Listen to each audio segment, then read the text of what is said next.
Well, hello everybody. It is January 7th, 2009. I'm going to readjust my microphone right here because it is time for Day 9 Daily number 44. Ooh, there we go. Fantastic. I'm in a fantastic mood because today we're taking a little bit of a break from doing the post-game analysis to do a little bit of map analysis. Green tea.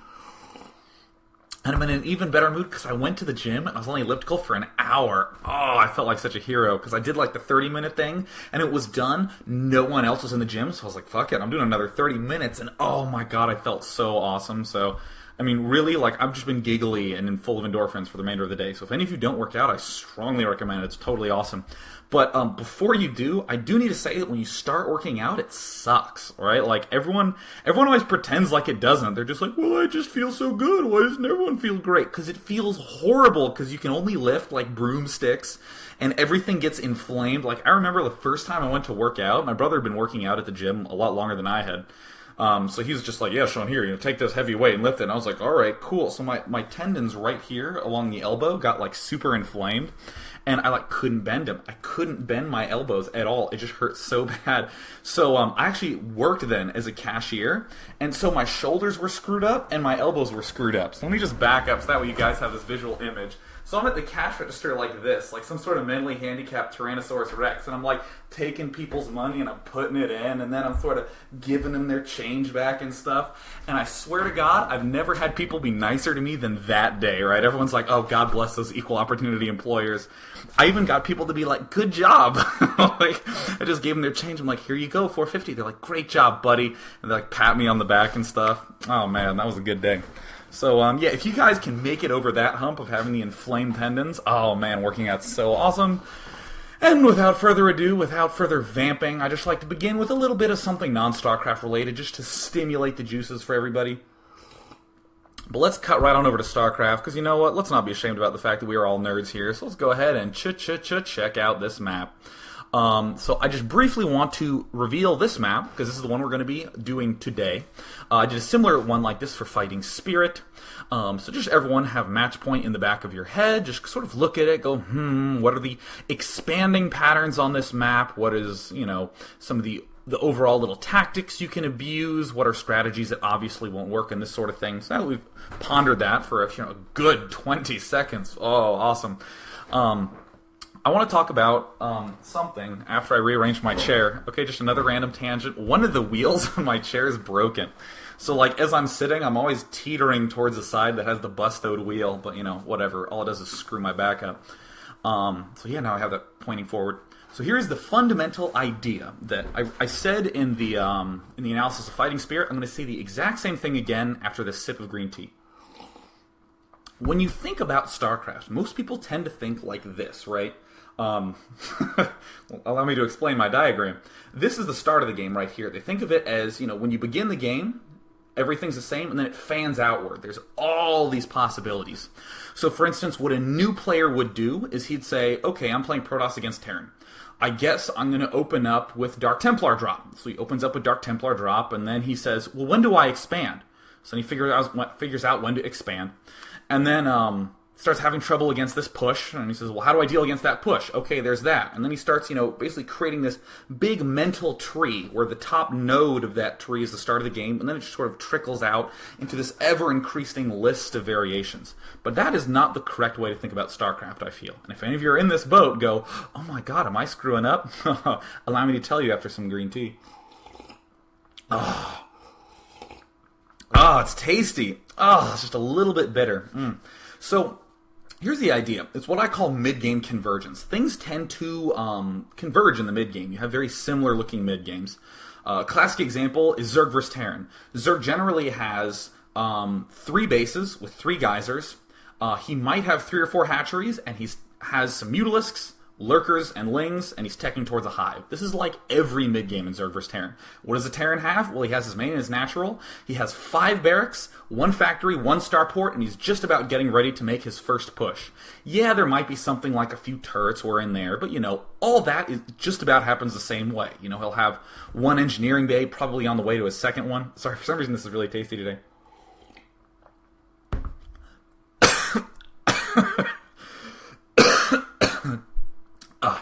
But things are converging in the mid-game. And what this means is that whenever you think about a new map, and whenever you're developing your strategies for that map, what you should think is, what do I want my mid-game goal to be? Sorry, I got a little bit of green tea in my lungs. LOL. But yeah, if you can find a good mid-game plan, this helps so many ways, right? Because it means that right at the start of the game, anytime you encounter any weird variation, you don't treat them as these individual weird problems. You instead say, what's my mid-game plan and how am I heading towards that? So for example, our little Protoss player who was opening up with Dark Templar every game. Let's say his mid-game plan is to have 3 bases. He wants to have 6 gateways. He wants to have taken gas at his main and his natural, and he wants to be teching towards the arbiters. That is his mid-game plan. He wants to have already have the robotics facility for the observers and everything like that, but that's like his plan. Once you have this in mind, then all of a sudden, like, what if my opponent opens up with some one base really aggressive push? Well, I'm probably going to be making those 6 gateways before I take my 3rd. And if I'm still having trouble taking my 3rd, I can get those, start taking towards arbiters and then take my 3rd. What if my opponent does a super turtle-ish 1 factory style with a really fast armory? Well, I'm going to just stick to 2 gateways. I'm going to take my 3rd really fast. And then I'm going to go for the arbiters, and then I'm going to add on 4 more gateways, so I have that 6 gateway count. All of our decisions now have an end point. Anytime we're screwing up or we're losing, we know where that arrow of adjustment is supposed to be pointing because we have this mid-game plan. And the question is, well, Sean, why not do this in the late game? Why not do this in the late early game stages or in the very late game stages? The answer is that there's not that much convergence. There really are not that many different mid-games, but there's a whole lot of crazy stuff that happens in the opening stages, obviously, and a whole lot of crazy stuff that happens in the end. But for a brief period of time, things tend to be about the same. So I focus a lot on the mid-game whenever I'm thinking of my strategies, whenever I'm analyzing what these people are doing. And honestly, it sometimes might seem like I'm a super clairvoyant, because I'm like, oh yeah, probably this is going to happen, and it does, and it's like, oh, day 9, he gets it. But really, that's because there's like 2 possibilities for the mid-game, and I just sort of flipped a coin and named one, so the flam, you can run your own TV show too, right? So yeah, so let's go ahead and transition over to this map and just check some stuff out. So, we're going to note some things, but really, I want to note the mid-game things first, because, oh yeah, obvious important point. Once you've decided your mid-game, that can help script your opening really, really, really well. Are you going to be going for 14 nexus? Are you going to be going for 2-gate standard? These sorts of things. You'll say to yourself, this is my mid-game plan, and this opening is the safest, most effective way to get there. Yeah. So let's just go ahead and go back to the map and think about some big mid-game considerations. So the 2 big ones are, where are the large attack paths and what are the expanding patterns? So, I notice, and this is a little bit of early game too, these are pretty easy to defend, right? I mean, we don't really have that much, high ground drop ability. We can deal with a little bit of stuff here, but this is pretty safe, especially with this choke and this thin ramp here. These big high ground pods strike me as very important, because once I'm controlling my pod, I have a much easier time defending this and defending this expansion right here. Also, this seems like a good docking point to do any sort of attack like this or like this. So just by controlling this, my opponent suddenly is like, oh crap, I got to worry about the middle and I got to worry about this lane right here. So again, still taking this helps to secure this expansion a little bit. At the very least, it makes my opponent leery of taking this expansion. And note right now, I haven't said any matchup right now. We're just doing thoughts about the mid-game. And you better be appreciative of this, because I actually prepared. Most of the time I have to, I just open up the YouTube video and just Shazam, I go. But here I actually selected YouTube videos and watched several games. So, ho-ho, I'm so fancy. So yeah, in any matchup, if you're securing this high ground pod, this becomes a little bit dangerous for your opponent. Also, some things to note is that if I just took these 3 expansions, these seem like the natural first 3 to take. Maybe I'll take, my main and my nat, and I'll take this one next in some odd circumstances.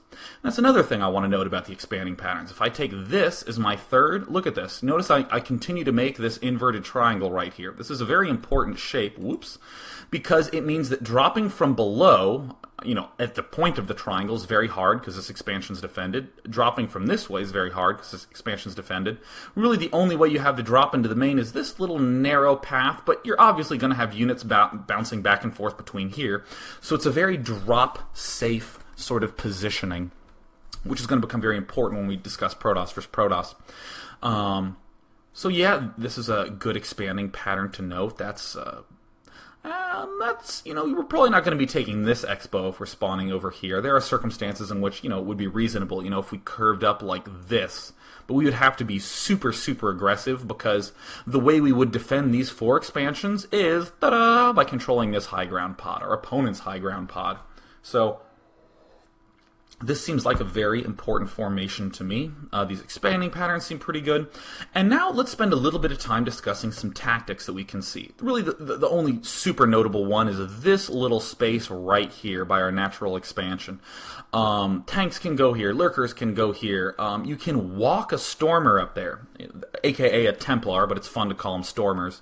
You can what am I going to call them? Hallucinators? LOL. Come on, they're Stormers, right? So you can walk Stormers right up here, storm this. This expansion becomes a little bit vulnerable, therefore, in the mid-game stages.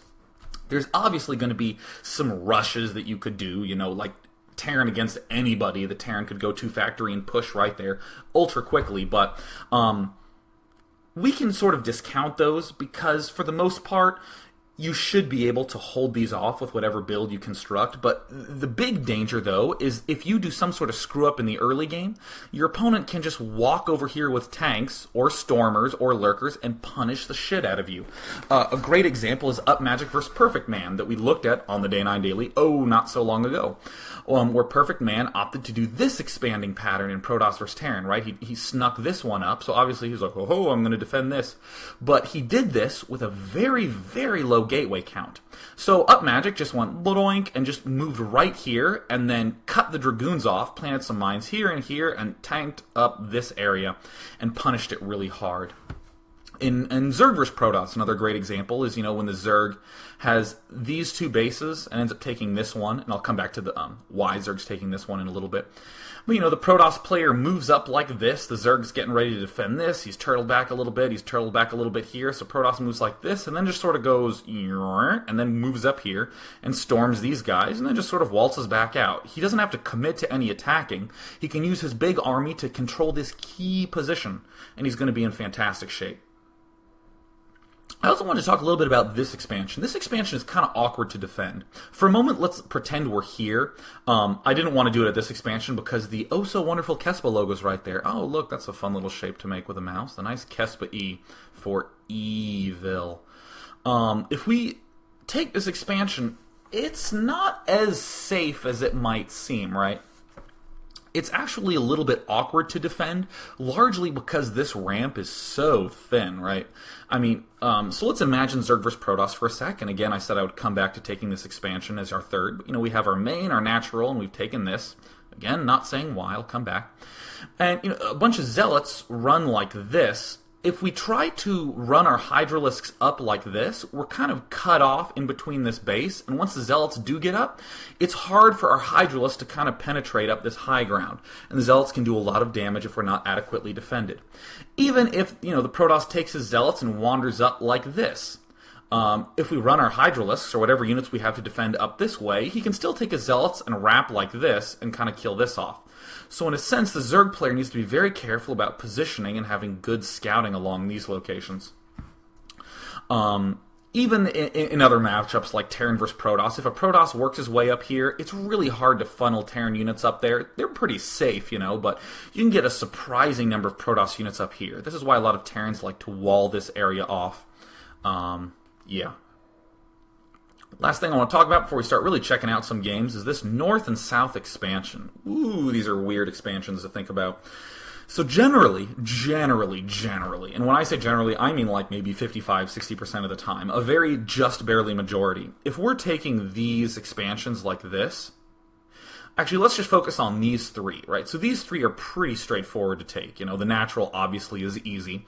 And then I kind of want to go rip-a-doo, and I want to take this guy right here, and that's pretty easy. I can even rally units right here to defend this bridge and then easily defend this expansion. But now with our 4th, if I want to take this one, I really do have to get control of this high ground pod pretty seriously. I kind of have to invest heavily in defending this one. I can't be too haphazard about it because, again, getting losing control of this thin ramp is just such a pain in the butt. But as a result, this means that generally, taking this expansion is the next safest option to do. Generally. As a result, what a lot of players like to do is when they have these 3 expansions, they start taking their whole army and waltzing up this nice little attack path here, and allows them to take this expansion. So they kind of have the inverted triangle, but they just sort of have dipped it down a little bit earlier, yoink, just like that. And they can end up defending this lane very well because they intend on being aggressive for most of the game, thereby defending this expansion. And then they focus on taking this one later. But these 2 really are the key expansions, because obviously if I take this expansion, my opponent can just sort of drop here. Nukes are very popular here to punish the opponent. Probably the safest circumstance here is in a Protoss versus Zerg, if a Protoss takes this expansion. The only really way that Zerg can punish this is with a big mass drop, which you'll generally be able to defend with Reavers and Templar and a bazillion cannons. The only danger would obviously be Guardians. But so what I have done in this is I've selected... whoopsie daisies, let's just scoot this up a little bit and readjust this and enlarge it because I want to make sure you can see the entire screen, enlarging it even more. What we're going to do is we're going to look at 4 mid-games in Zerg vs. Terran and 4 mid-games in Protoss vs. Protoss. Which will come back to me. The reason I choose those is because it gets a good basic understanding of what's happening here. So, for instance, I choose Protoss vs. Protoss because it demonstrates how you should be maneuvering your big armies around and abusing that, important tactic about storming the natural expansion. It also illustrates a lot about expanding patterns, because really, if you look at Protoss versus Protosses on this map, they're pretty long. You don't really get big one-base Dragoon Reaver versus one-base Dragoon Reaver. Both players are getting their expansion pretty damn easily and then just expanding a whole bunch. And then Zerg vs. Terran, because it has a lot of tactics that are going on early on, and it's about controlling key pieces of terrain at critical times. And it has, you can really abuse these things in Zerg vs. Terran. The Terran can work through these narrow bridges right here and down along these narrow paths like this, and also do big pushes like this. And likewise, the Zerg needs to control these bridges in these tiny areas with their lurkers.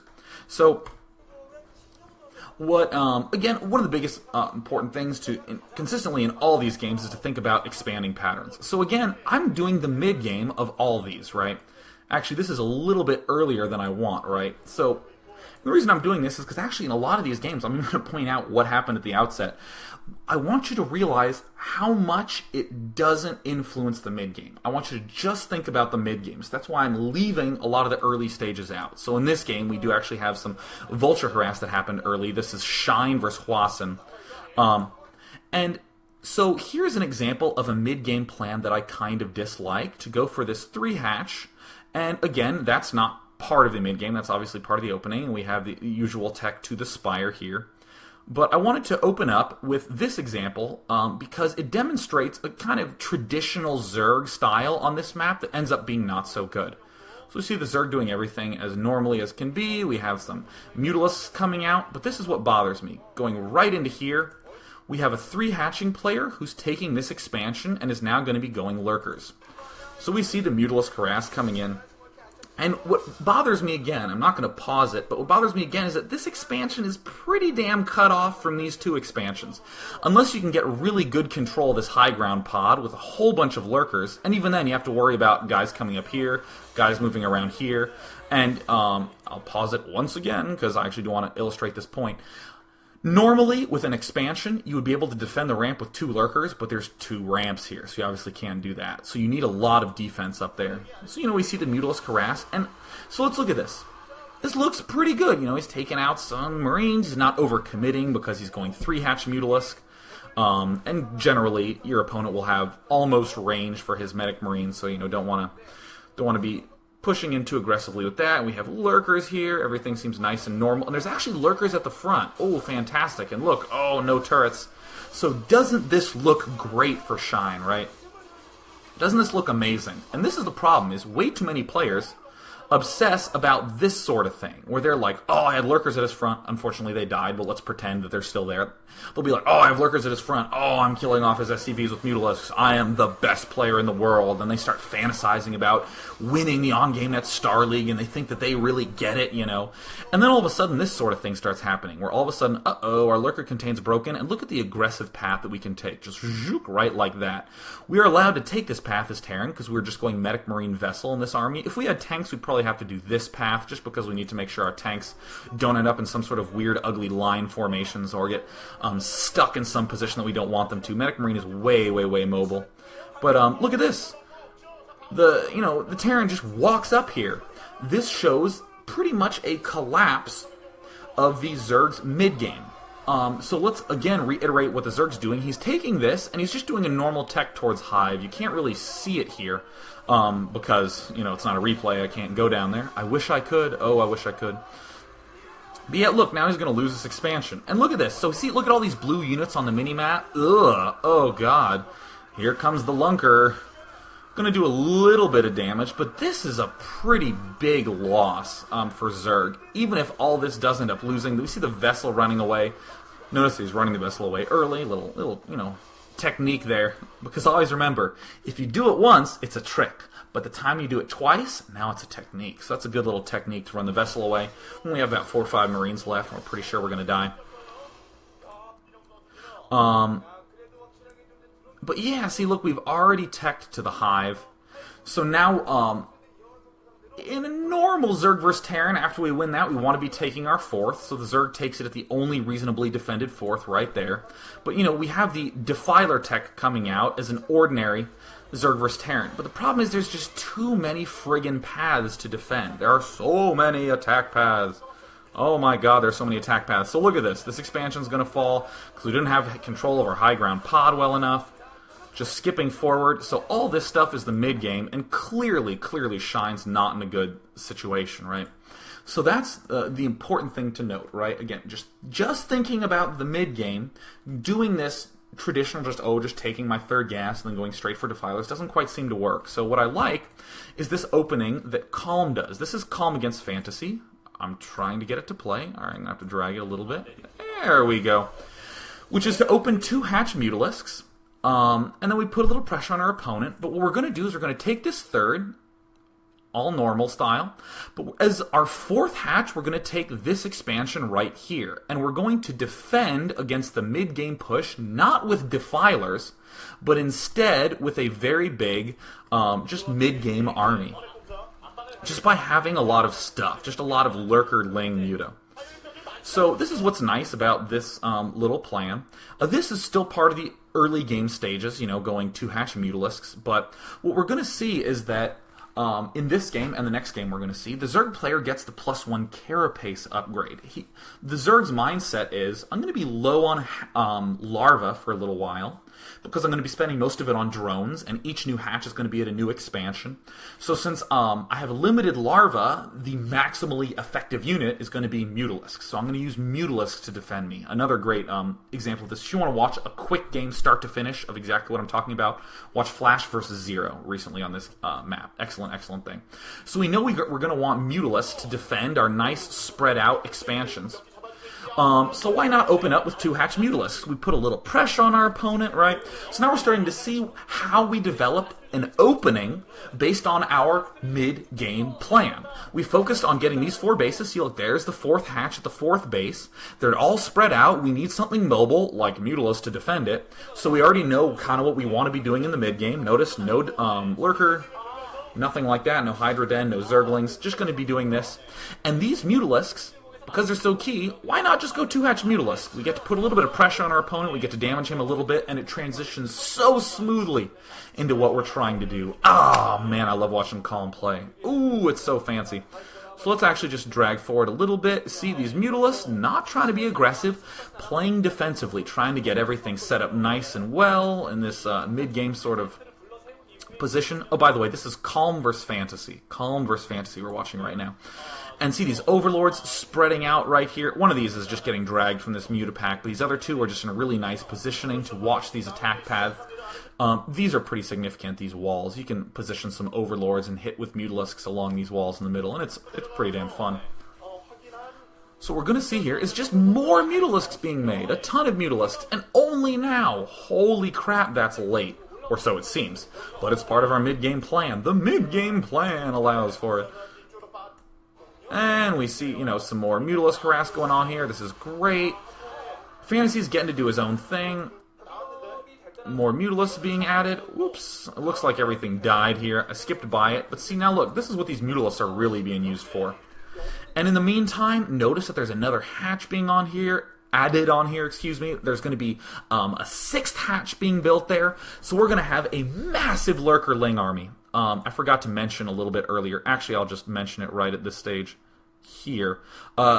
We see Calm build a Hydralisk Den and a Evolution Chamber at the same time. So he is going to be getting that +1 carapace upgrade for ground. Notice, +1 carapace upgrade for air. That helps keep those mutalisks nice and alive.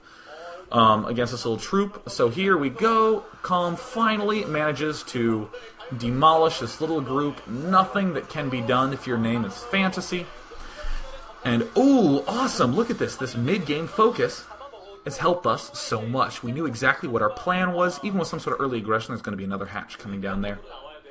Look at this beautiful position that Calm is in. Now, I'm going to say that Calm goes on to blow it, you know, and that depresses me greatly, because I do like Calm. I tend not to have favorite players, but I love Calm. But yeah, notice, again, this is kind of like mid-game convergence, again. Notice the Terran's base, right? He's getting the second, you know, he has Heroes all Barracks making, you know, he has Science Vessels about to come out. He's getting 2 engineering base here. Look, so many drones being made. So many drones. This is our big plan to power. And clearly, by any measure, look at the friggin' minimap, right? Yellow has so much leeway now with what he wants to do. And this is, you know, it's kind of funny, because when this map first came out, people were like, oh man, it's imbalanced, Zerg can't win. And I was kind of like, well, Zerg seem to be doing that, you know, the traditional play, and it doesn't quite seem, And then all of a sudden players started doing this, and immediately Zergs turned the tide. And it was really awesome to watch. So I want to illustrate yet another game. This is Hero versus Kanata. Same sort of thing, Terran early expanding. We see 2 hatch mutalisks going on, and we're going to see an almost identical follow-through. And I just want to illustrate how good this mid-game plan is. So now, instead of going for the 3 hatch, 3 barracks, we have 4 barracks coming out now. A super duper aggressive mid-game focus, right? That's a lot of Medic Marine that are coming out, and it makes this sort of thing really difficult to deal with. But notice where the Zerg's hitting the Terran, right at the fat ramp. Hitting them right at the fatty ramp. And then, see, look, absolutely no dens anywhere, no Zerglings, just more and more drones, and as many mutalisks as we can afford to make. Well, that's probably a little exaggeration. We're probably stockpiling a touch of gas, but just a pinch of gas, just a dab, just a teaspoon of gas, I guess I'd say. Yeah, see, look, more than 11 mutalisks. We're stockpiling quite a few, so that way we can maximally defend from this. Or optimally defend, or whatever sort of adjective you want to use. Or adverb, even. Whatever. Don't be grammar Nazis. Thank God I have the chat muted. Woohoo! And see, look, we have more blue stuff flowing in. This is a nice opportunity that Terran has on this map. You can reinforce very quickly. Because on match point, a lot of people looked at this and said, hey, it looks like Blue Storm, right? You have a long push distance, and you have a short rush distance. But what makes this a little bit different is that this small bridge allows any unit to pass over it, not just the thinnest of units. So I like to say it's a short rush distance, it's a long push distance, and a very short reinforce distance. And what we're seeing is the short reinforcements happening here. On Blue Storm, you could not reinforce quickly. This is what gives Terrans and Protosses that extra boost against Zerg on this map, is that ability to reinforce so effectively. And also in Protoss vs. Terran, Protosses can reinforce really, really effectively there. Make sure you're abusing that thin ramp a lot, and that you're aware of how much of a pain in the ass. I want to let you know that when I play Zerg, and even the times when I play Terran, when players do that, that really puts the fear into me, you know? And see, look, our +1 Mutalisks. Oh, look, it doesn't look like he ended up getting the upgrade. I guess that's more recently. But yeah, I mean, still, really, really excellent just using Mutalisks to defend that sort of mid. And now, once we've held it off, we can go ahead and harass the back just a little bit more. And I just want to zoom forward a little bit more, a little bit farther forward than we did in the other game, to notice how many units we're seeing Zerg get before he gets to Filer. So Terran does in fact need to get a whole bunch of Medic Marine. I actually do prefer getting the 6 barracks and the 2 starports before you expand, because this is kind of an awkward place to defend. Excuse me, just drinking my green tea. Notice that if you want to defend this as Terran, you really do need control of this. And so a lot of times what will happen is you go 6 barracks, 2 starport, and you start pushing like this, and you have some battles, and then you manage to get to here, which by proxy defends this, and then finally you can expand there. So that's really what we're seeing right now. Terran should probably be expanding in just a little bit. But, you know, again, to get control of this ramp or to constantly reinforce to here, we do like the 6 barracks, 2 starport mid-game for Terran. I definitely think that that should be your plan. I'm emphasizing Zerg right now because it's a good demonstration of traditional ways of playing Zerg versus Terran versus how you should actually play it on this map. But Terran, too, should have, you know, their own little builds that reinforce or that are reinforced by the strengths of this map, namely the so many attack paths, the big wide openness, and the sort of difficulty of defending this without controlling your big high ground pod. Look how many units the Zerg has. Oh my god, this is so many units, right? Getting such a big army, and the question is, why is Zerg expanding here? Because he's going to be pushing with defilers like this, thereby making this the most defended place. When you push down along this area, down like that, that becomes very, very well defended. Obviously, if we were planning on going like this and attacking down this lane towards this natural, then top would be much easier to defend. And look at this. This is so atypical of Zerg vs. Terran for the longest time. This is the way I used to play way back in like 2004. This is like before anyone even thought Hive was good against Terran. You know, you just went layer. And I would just go mass Mutilurker Ling. And it was so fun doing this sort of thing. So anytime I see this, I just get this big nostalgic heart-poundy feeling. So yeah, nice little mid-game strategy going on here. I chose this game, and I cannot for the life of me remember why. This is Ruby vs. Shark. I think what we're going to see is... Oh, that's right. That's why I chose this. So here's another cute little thing, is that we're seeing this expansion being taken right now. This was actually very typical on Blue Storm to see this sort of thing happen, where you would go 2-hatch Mutalisks, and you would take an expansion that had a super thin choke that was like really far back, because you wanted to be able to bounce back and forth between this with air very easily with your 2-hatch Mutalisks, but have your opponent have a hard time bouncing back between them with ground. So on Blue Storm, what you'd see is generally your main and your natural, and either the south or north expo. So everything's going very normally for Ruby, moving forward a little bit. But what kind of bothers me about this mid-game plan right now is that we're kind of in super danger for our 4th, right? So, I mean, let's think about something like Python, most standard map in the world, or as I like to call it, Luna 2.0. When we take another main as Zerg, as our 3rd base, it kind of puts a flag on the natural of that main. You know, we've kind of claimed it. Whether we can secure it easily or quickly is debatable, but we can secure it eventually. An excellent example of this, and I love citing this game, is GG Play vs. Iris, Game 5 of their OSL Finals match on Python, where GG Play had a real hard time getting his 4th base, but it was the natural of the 12 o'clock main, and he'd already taken the 12 o'clock main, and he eventually got it. But when we look here, what 4th gas are you taking as Zerg? So this is a great example of kind of iffy expanding patterns. I mean, if we're planning on some sort of, 9-minute all-in attack as Zerg that revolves around 2-hatch Mutalisking straight into Guardian, then yeah, it doesn't matter so much. Or if we just want to 2-hatch Mutalisk into taking this base and then taking a 4th and a 5th base, very similar to Jaedong vs. Iris on Sinchu Pengryung, yeah, we can do that. But if we want to focus on some super long-term play, I dislike this mid-game plan. I don't think it sufficiently secures a 4th base. And supposedly we could take this as our 3rd, but still we're not quite getting any dominance or any control over all these paths. But look, Zerg is saying, well, screw it, I'm not going to go for any of these bases here, I'm not going to worry about this stuff, I'm actually going to take my opponent's other 4th base. And, it's actually kind of funny. Remember how before I was talking about, like, oh yeah, if you take, that north expansion, you can take your opponent's 4th base pretty easily. I actually didn't go this far ahead, so that's kind of cool that I had that kind of clairvoyance. But again, there's only like a handful of logical things that can happen after you take this. So, don't ever think that, you need to necessarily be some sort of genius. All you need to do is think about, well, what's the most reasonable thing to do in the mid-game? And you can have so much knowledge just at your fingertips. And we see Ruby going for the excellent mid-game, getting the 6 barracks up, going straight into the giganto mobile army. And this is what's nice. See, think of how secure we are up here. If we've taken this base right here, it's kind of assumed that we have decent control over this little patch of land here. And that means that we don't need to worry about this ramp so much. Oh, what a relief. We only really need to put guys at this ramp. That's awesome. Look at that great planning. So let's kind of continue to transition forward. We see 2 Nidus Canals here. I'm increasingly liking Shark's opening here. He has 2 Nidus Canals, one for this north expansion, and then one for this top left expansion. And we notice that when we have these 4 bases, now we're really talking about a very difficult 5th base. But if we're thinking about this top left base here, oh my god, we have a super short push distance right here. This is actually what Hyun did against Flash by taking this. We have a very short push distance for our Defilers, which is great for the Dark Swarm.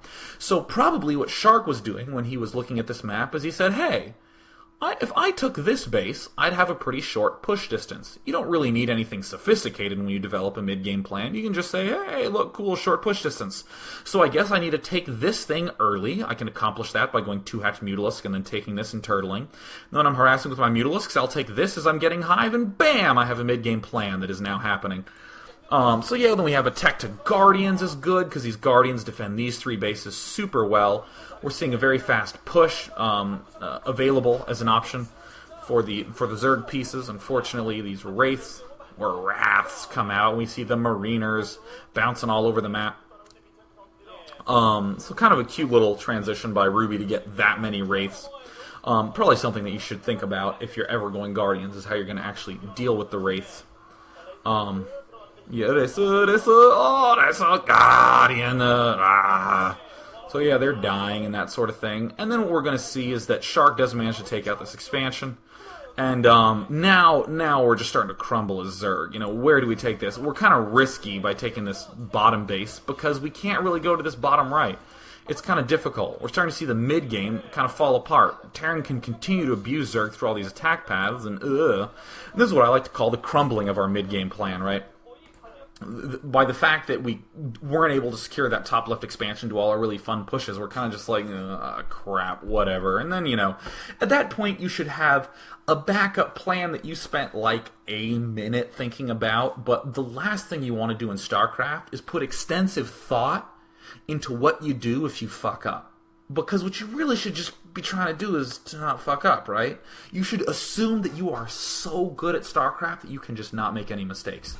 And then you just spend an extra minute just in case thinking about, well, what if I do kind of screw up, But in general, that results in you having to do some sort of big drastic all-in or some risky drop. But, great example of kind of getting screwed up. So now let's kind of transition over to the Protoss versus Protoss. So changing gears to a completely different matchup. Not much big mid-game aggression can happen, but the expanding patterns are equally important on this map. This is Best versus Violet. I really loved watching this game. You can do a lot of early expanding action in the opening stages of the game. So your mid-game plan can revolve around getting a, here's something that's real typical, getting a 5 to 6 gateway Dragoon plus Templar combo. You might even have Speed Zealots in there as well, but just Dragoon Templar. And then taking your 3rd base very quickly. That's something that I see if I'm playing Protoss here, is I'm like, ooh, I'm obviously getting this one super easy, and this one looks pretty damn easy too. So, that's why a lot of players now that I've said that mid-game, I like getting a bunch of Templar with my Dragoons. It allows me to skip Reavers. I can go straight into a super mobile army and not worry about the immobility and the fragility of those Reavers. Now that I've decided on this Templar opening, on this Templar mid-game, I'm going to do a Dark Templar opening. So, what we see now is based upon that mid-game plan. A lot of Protosses now are opening up by going for Dark Templars. They'll go like 2 gate, or they'll go 1 gate straight to Dark Templar. They'll get the 2nd gateway, and they'll get a Forge. Oops, sorry, I just punched my mic. Sorry if you... I got so excited, I was like, BAM! bam, they go for Templars first. Yes. So they do that, and then they get the Forge and a cannon, so that way they can defend against any sort of Dark Templar rush, that their opponent might be doing. And then they just proceed as normal. They try to do a little bit of harass with the Dark Templar, but mainly they're saying, I'm going to transition straight into the High Templar for defense, and then use that High Templar to expand. Soon I'll go back and get Dragoons with range. And to make sure I'm putting some pressure on my opponent, I'm going to get some DTs, just to be the man. And then we see this sort of thing, 4 gateways, we see a Forge up, you can already start upgrading out of those. Best is the white Protoss here, and we have Violet over here. You see, look, both of them doing almost the identical thing, getting these 4 or 5 gateways with Templar, sometimes up to 6 gateways. And then, what we're seeing right now, after I have some delicious, wholesome, rejuvenating green tea, is we're seeing this nice little tactic being abused by Violet. This is something that's super easy to incorporate in. You should never have your play revolve around tactics. You should have tactics be incorporated into your play. Is that Violet is moving down here with Dragoons to put a little pressure on the opponent, and also to open up some Stormer possibility. And then also by, Stormers! Also by securing this area, even if it's temporarily, you can end up taking your third just a touch faster. Just a little nibble quicker. Do not take this top left base unless you really know what you're doing. And even if you do really know what you're doing, I still kind of strongly recommend against taking that top left one as your third. It's just too hard to manage a nice, good, big Protoss army maneuvering about.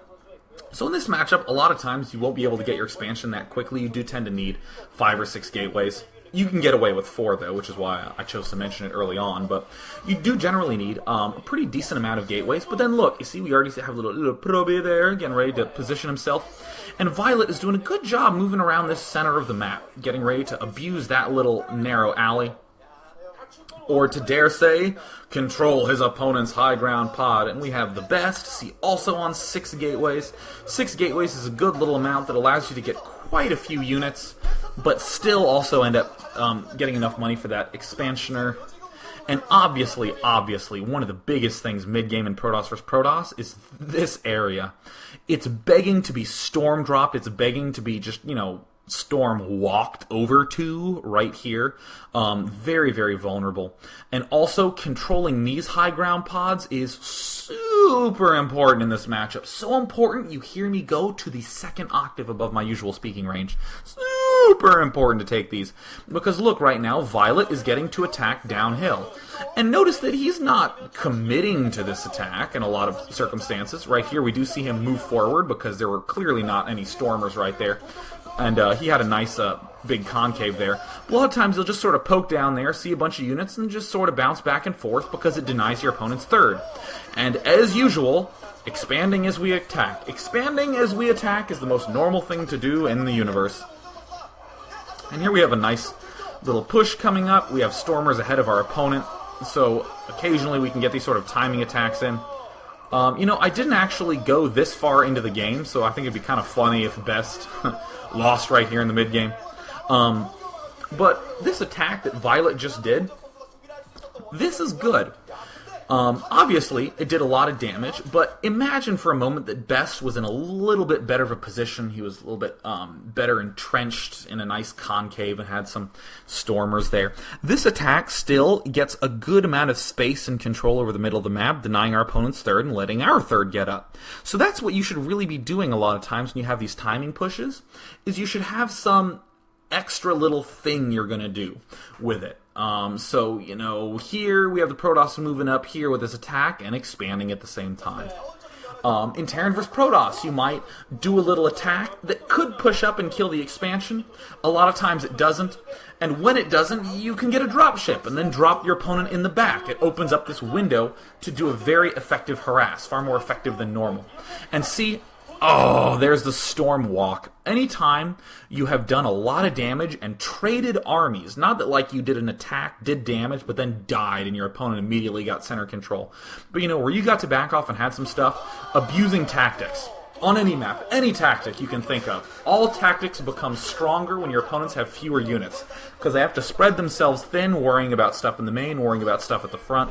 So that's why these little storm attacks at the side, right after you maintain some aggression, is super beneficial. So right now, if I'm Violet, I'm thinking, whoa, I just denied his third for a little bit longer, I just storm dropped him. Hell, I don't need to add on, like, 5, 6 more gateways and power hard off these 3 bases. I can go ahead and expand again, stick to 7, 8 gateways, add maybe 1, sometimes 2, but, not necessarily so many.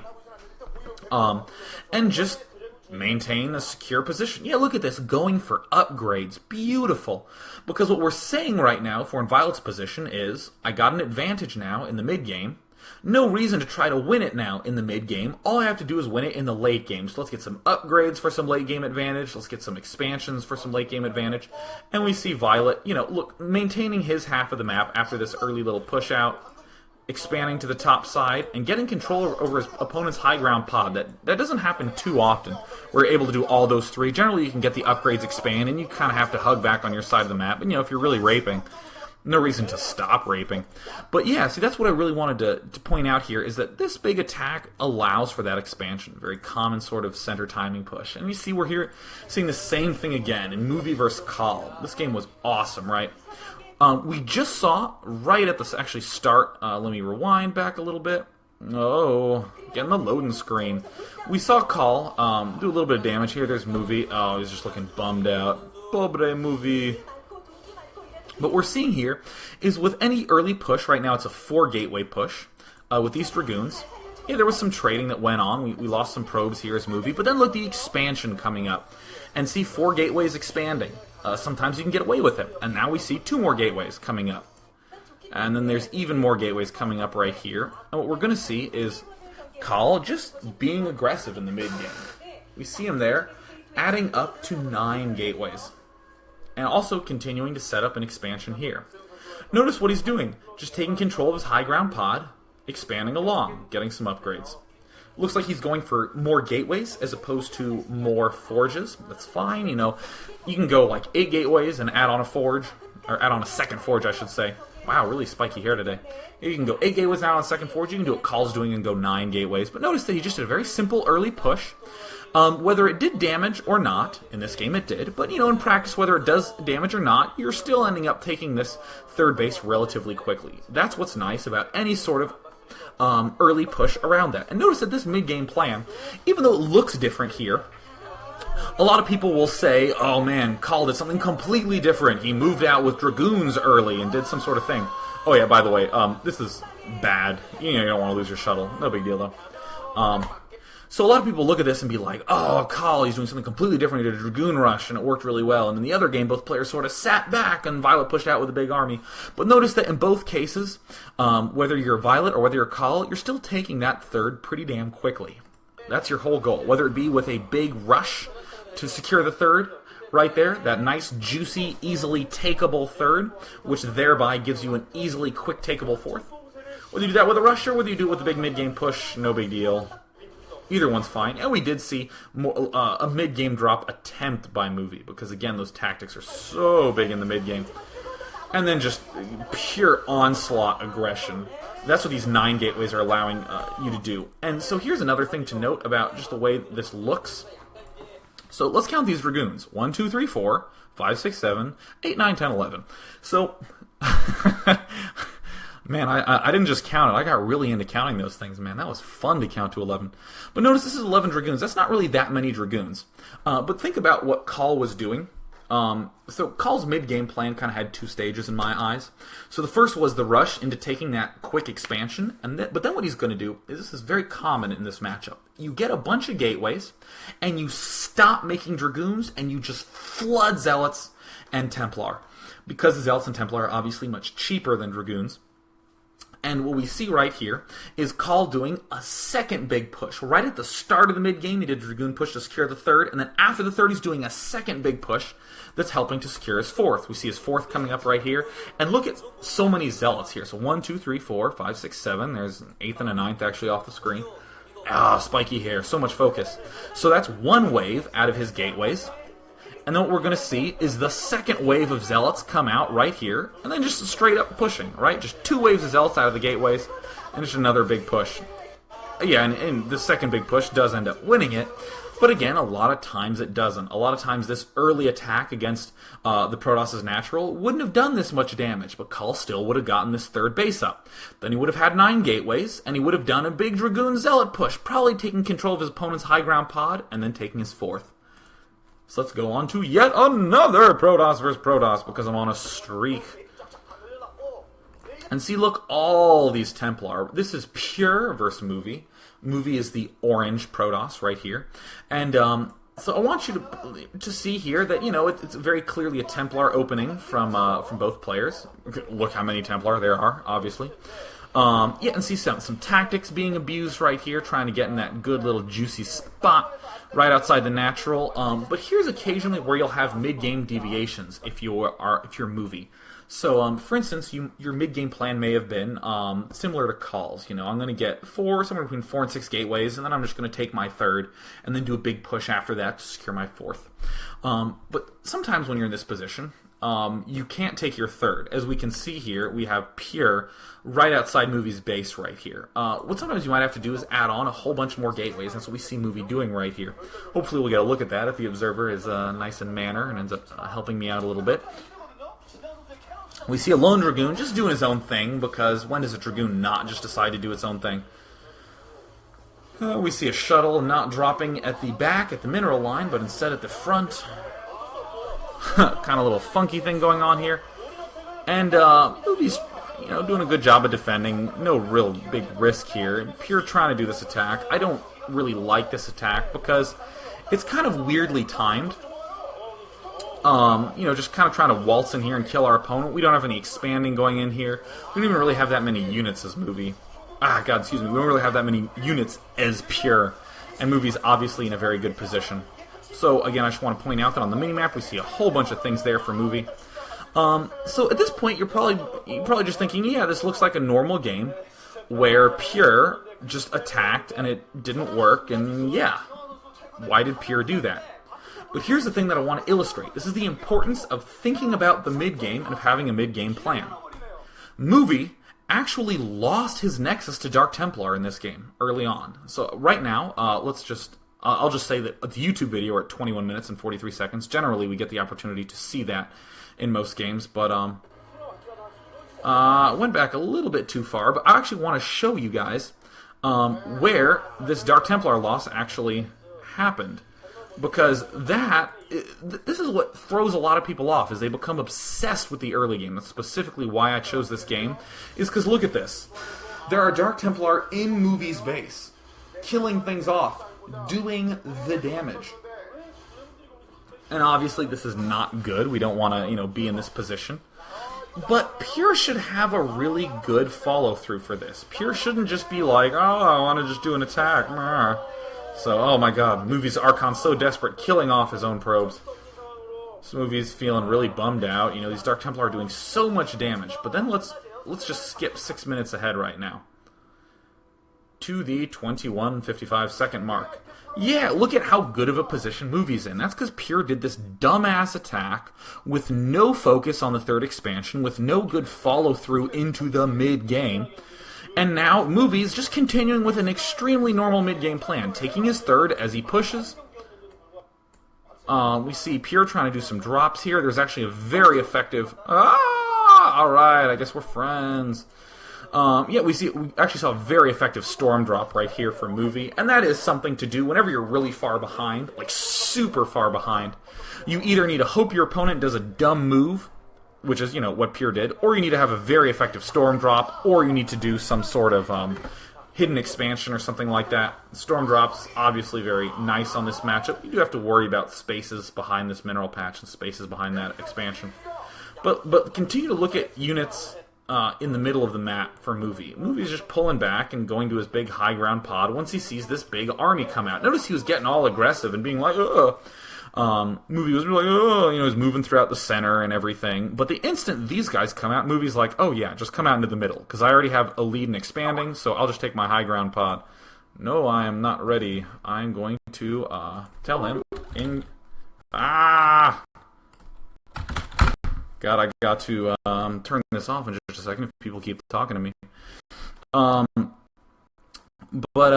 yeah, so, notice that movie is ahead in this expansion, so when this sort of movement comes out, he's fine just pulling back. And notice also we finally got to see these 8 gateways. These 8 gateways were here when Pure was trying to batter down the front. Because again, movie knows my mid-game plan was originally to get 6 gateways or so, take this, and then get up to 8 gateways. But since I'm getting, denied my third, may as well get the 8 gateways now and then take that. So we see good control, this high ground pod, movies just playing normally, denying Pure any opportunity to move in there. Very good movie. Getting some brilliant storms off. And then let's just move a little bit farther forward.